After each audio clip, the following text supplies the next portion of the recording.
সলমান খান শাহরুখ খানের পর এবার প্রাণে মেরে ফেলার হুমকি বর্ষিয়ান অভিনেতা তথা বিজেপি নেতা মিঠুন চক্রবর্তীকে। পাকিস্তানের ডন শাহজাদ ভাট্টি তাকে হুমকি দিয়েছেন, সরাসরি জানিয়েছেন 15 দিনের মধ্যে ক্ষমা চাইতে হবে সদ্য দাদা সাহেব ফালকে জয়ী অভিনেতাকে, না হলে ফল ভুগতে হবে। দুবাই থেকে দুটি ভিডিও প্রকাশ করেছেন ভাট্টি।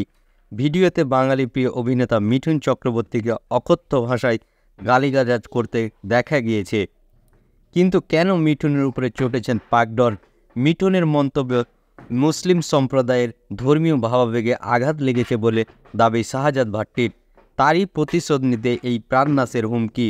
গত 17 অক্টোবর কলকাতার জনসভায় স্বরাষ্ট্রমন্ত্রী অমিত শাহের উপস্থিতিতে ফোঁস করেছিলেন মিঠুন। লোকসভা নির্বাচনের প্রচারে তৃণমূল বিধায়ক হুমায়ুন কবির একটি বিতর্কিত মন্তব্য করেন। মিঠুন নাম না করে বলেছিলেন, একজন নেতা বলেছিলেন, এখানকার জনসংখ্যার 70% মুসলিম, 30% হিন্দু। ভাগীরথীতে হিন্দুদের কেটে ভাসিয়ে দেব ভেবেছিলাম মুখ্যমন্ত্রী তাকে কিছু বলবেন, বলেনি, কিন্তু আমি বলছি তোমাকে তোমার মাটিতেই পুঁতে দেব। পাক গ্যাংস্টার ওই ভিডিও বার্তায় বলেন, এই ভিডিওটি মিঠুন চক্রবর্তীর জন্য। কিছুদিন আগে তিনি বলেছিলেন মুসলিমদের মাটিতে কবর দেবেন। মিঠুন সাহেব, আমি আপনাকে পরামর্শ দিচ্ছি যে 10 থেকে 15 দিনের মধ্যে এই ফালতু কাজের জন্য ক্ষমা চেয়ে নিন, অন্যথায় আপনি এর জন্য অনুতপ্ত হবেন। ভাট্টি আরও বলেন, আপনার ভক্তরা মুসলমানরা আপনাকে সম্মান দিয়েছে এবং আপনি তাদের হৃদয়ে আঘাত করেছেন। আমরাও আপনার ফ্লপ সিনেমা দেখতে যেতাম।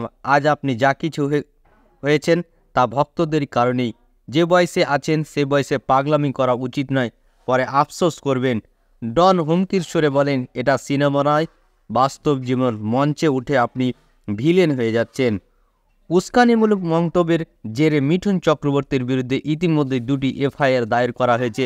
একটি এফআইআর হয়েছে বিধাননগর দক্ষিণ থানায়, দ্বিতীয় এফআইআর দায়ের হয়েছে বউবাজার থানায়। বিধাননগর পুলিশের এক পদস্থ আধিকারিক বলেন, আমরা ঘটনার তদন্ত শুরু করেছি। চলতি বছরের শুরুতে ভারতের সর্বোচ্চ চলচ্চিত্র সম্মাননা দাদা সাহেব ফালকে পুরস্কারে ভূষিত হন চক্রবর্তী। পুজোয় বক্স অফিসে মুক্তি পেয়েছিল মহাগুরু শাস্ত্রী। ক্রিসমাসে সন্তান নিয়ে হাজির হচ্ছেন তিনি।